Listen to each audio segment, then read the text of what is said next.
There seems to be an awful lot of sad stories in the news today, and there are thousands missing. Does anybody care? We built a channel where we talk about those faces. Talking News with Debbie. Cassie Barnes has still not been found, and it's been 2 years since her case first hit the spotlight. Breaking. Chattanooga and Rowe Valley both behind bars. Sarah Galloway was found. She wasn't found alive. What happened to Sarah Galloway? It's too heartbreaking to share. Children are still missing. Children like Dorsey. You're in shame. You just got away with it. Welcome to Talking News. Hello everyone. My name is Debbie. We use big stories to push little faces.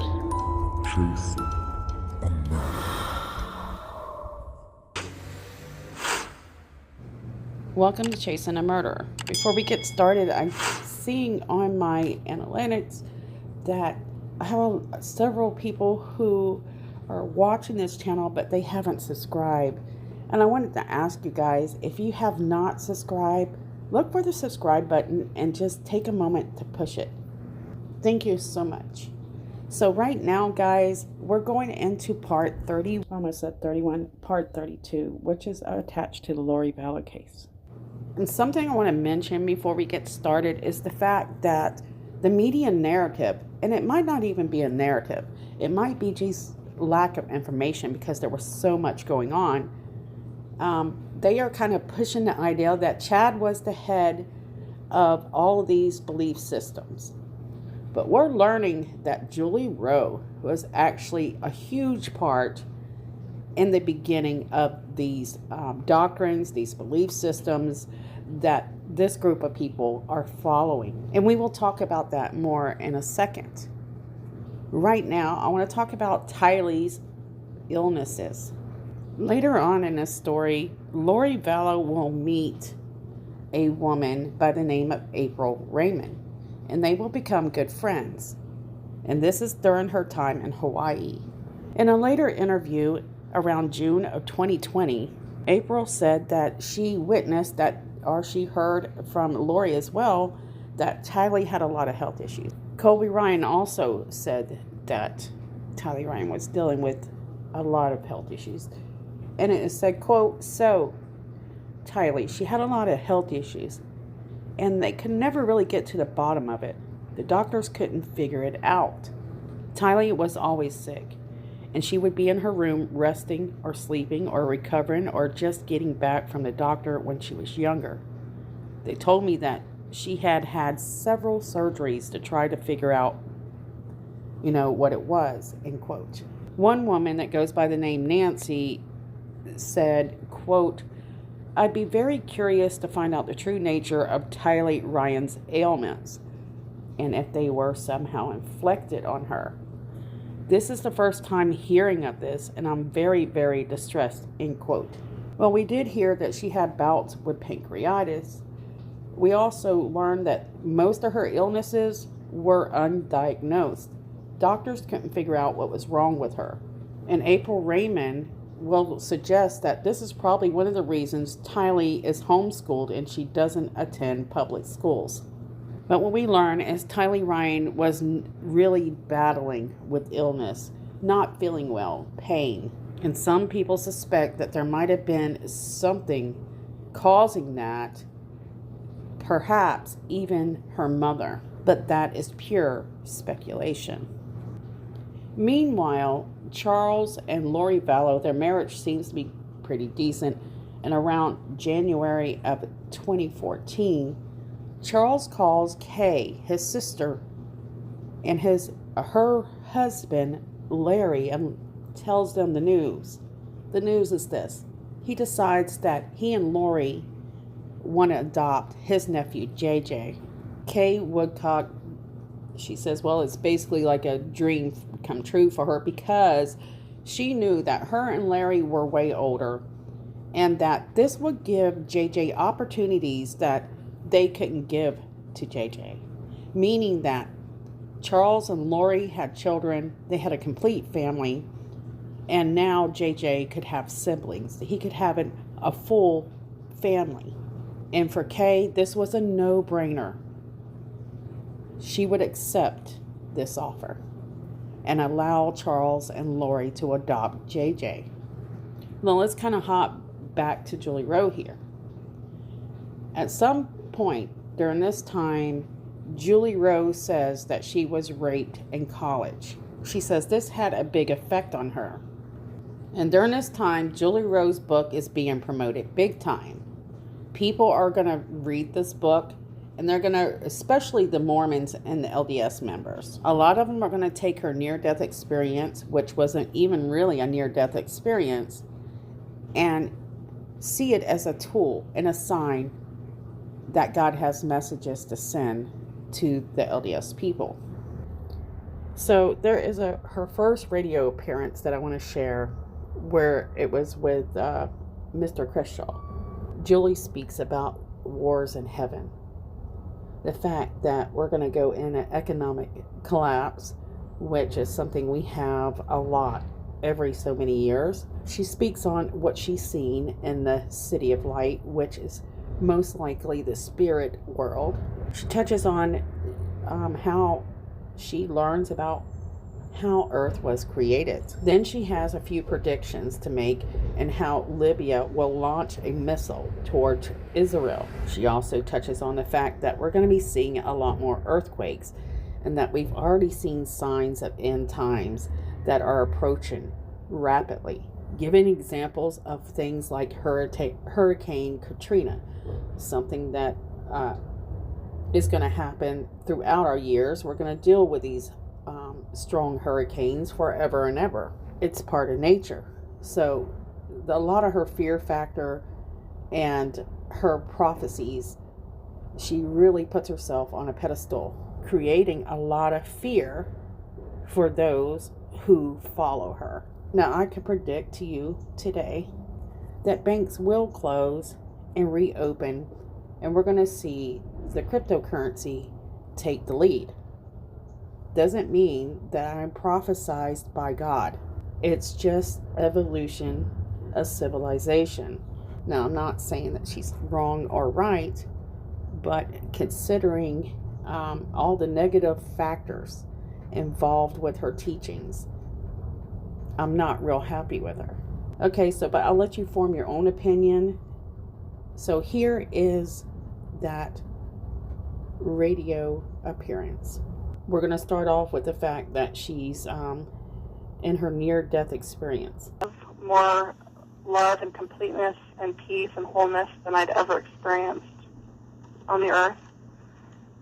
And I really don't know how to say it other than it was as if the flowers and the trees and the grass were able to communicate with me, and I was able to communicate with them.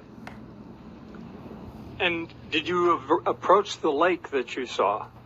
Yes, we started walking, and John kind of guided me toward the lake. I mean, it was just the most incredible lake I've ever seen. I grew up as a military kid, and I traveled through most of the U.S. and parts of Europe and Hawaii and other continents, and I've seen some beautiful places, but this lake was like nothing I've ever seen. It was the silvery blue, but very, very clear, and it was made known to me that it was living water.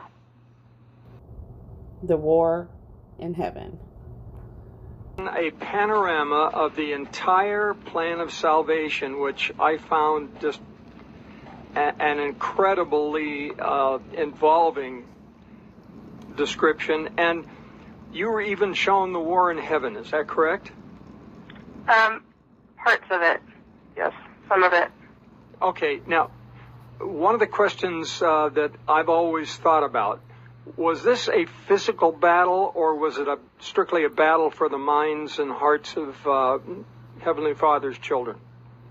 It was both physical as well as spiritual in nature, so all-inclusive. Wow. It's hard to think of this in heaven, but that there were actual battles then. Yes, and that battle still continues, actually. I get the impression that this Earth life is merely a continuation of that. Am I off base with that idea? No, you're absolutely correct. The battle is still going on here on Earth, and that's one of the major reasons it's so important that we do turn to our Father in heaven and that we pray regularly and that we ask for guidance and protection, because the forces are raging all around us, and I guess what was started in the pre-existence, premortal world is continuing on. It will continue. We'll have a break for a while, for quite a long while, and during the millennium, and then have another huge kind of all-out war. Julie claims that she was shown how the earth was made. Who say, well, the rocks are billions of years old, and the idea that this earth was created in a short time is ridiculous. What were you shown? Okay. The Lord took the intelligences, just as it talks about in the scriptures. Okay, let me describe what the intelligences are. They are actually, it's like matter of your brain. So, an intelligence that exists without body, soul, or mind. They are basically what I gather, and if an LDS member is familiar with this, you can correct me if I'm wrong. It's more like an existence that is meant to evolve into physical form. It's before atoms. Let's continue. The Lord took the intelligences and matter, everything that is made of matter, including those intelligences, and that he organized them and made this earth. And my understanding is that he actually used some of that from other parts of the universe and possibly other planets to be able to bring the earth together. Fascinating. So that would account for the various component parts of the earth being very, very old, if he used parts of other planets. And I'm going to let you hear a touch on Julie's version of the spirit world, the city of light in heaven. Tell us about the golden city that you saw. Are you talking about the city of light? Heaven? Okay, because there's that in the spirit world, and then those. Okay, so you're talking about cities of light. After I went to the lake with John and we went into the city of light, there were several cities of light. We entered just one initially that was kind of closest to where we were. It was beautiful. It parts of it, there was unique architecture. Parts of it actually reminded me of my days in Europe, actually, when I was in 8th, 9th, and 10th grade back in the late 80s, and left in 1989, right before the Berlin Wall came down, and lived in Heidelberg, Germany. And there were some of the architecture, the cobblestone or brick roads, there were parts of streets that reminded me of that, only they were cleaner and crisper and of a finer material, but kind of that feeling of historic, historical novelty that goes with that. And in some parts of the city, there were little village-type feeling, and other parts very modern architecture like we would see here on the earth right now.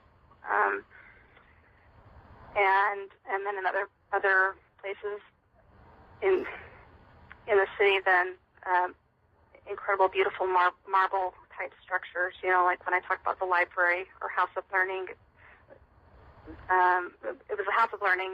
I guess in our English language, the easiest way to describe it would be a library, and that was of an incredibly high density material. I was told what it was, but I don't remember the name of it now. But I do remember being told that it was not marble because I asked if it was marble. Next, she touches on how she feels that women are kind of held back and that they play a more important role and that they are equal to the gods of her world. In the premortal realm as well as here on earth, and the role that we play going forward in the future, and how absolutely important women are in every way, that we stand as as an equal next to our husbands or helpmeets, and that our Mother in Heaven is in that capacity with Father in Heaven, that due to sacred nature and the respect that he has for her, we don't discuss her, but it's not because she isn't important or that she doesn't play an equal and valuable role. It's because he is essentially doing what every man on earth has been commanded to do, and that is to protect and shield women. This is interesting to me since she mentions the fact that they have past lives. So they have pre-existence, and that your gender can change. So a very interesting perspective that she separates men and women when, and if you went by, a lifetime of, how do you put it, agents. Well, you were once a man, you were once a woman. How does the power fit in there that she's portraying men to have? So this is the very beginning of Julie Rowe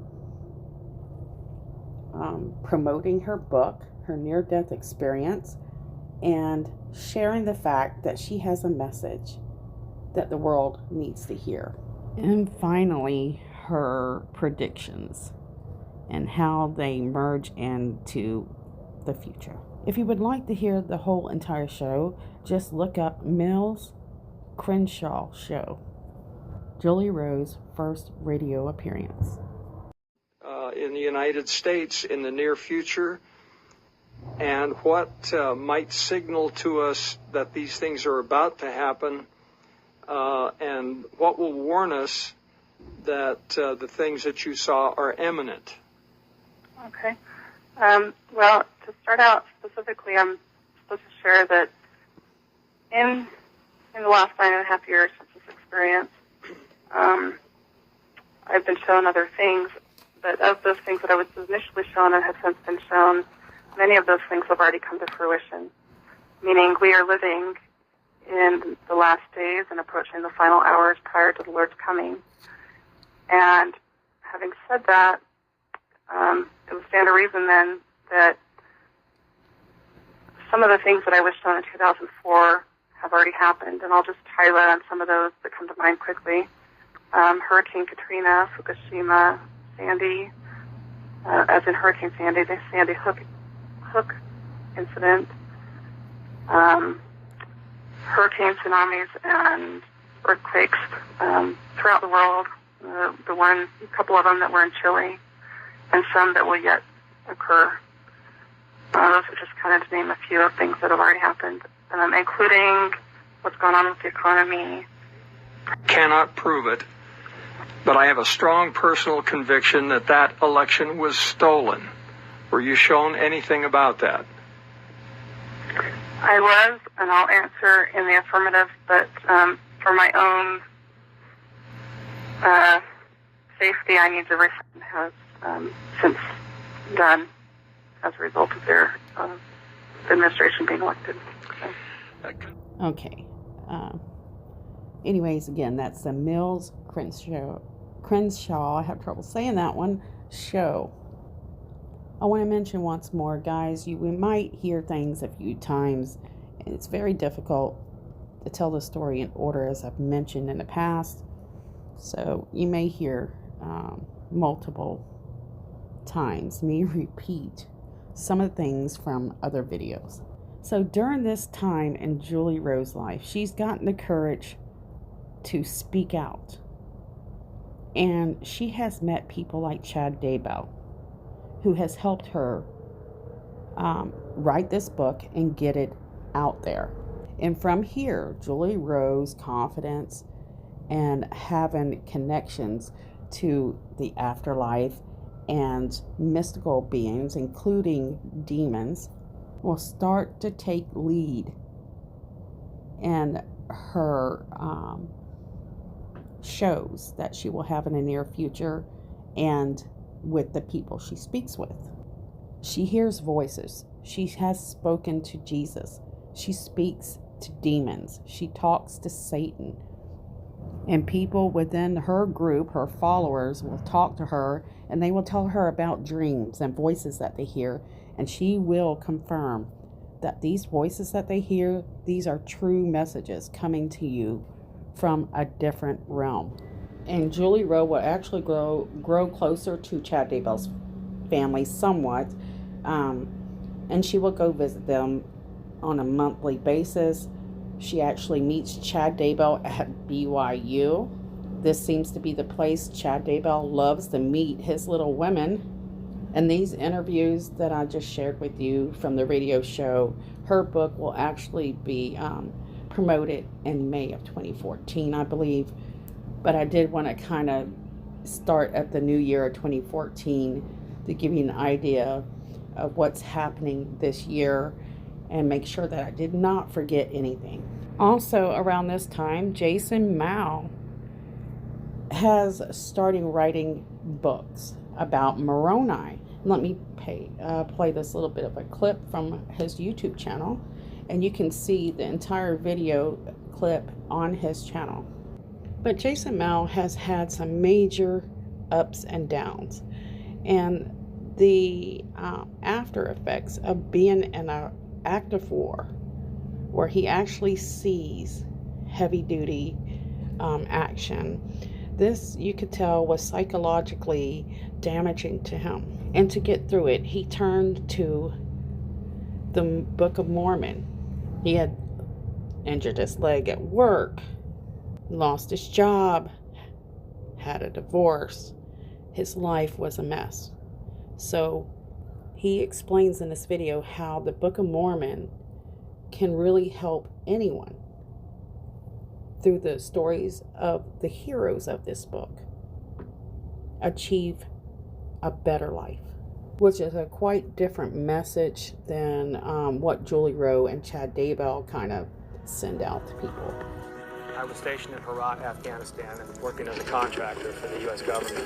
While I was there one night, we got a rocket attack on the base, and they were firing rockets at us pretty much all night long. It was really emotional for me, trying to deal with the fact people were trying to kill me.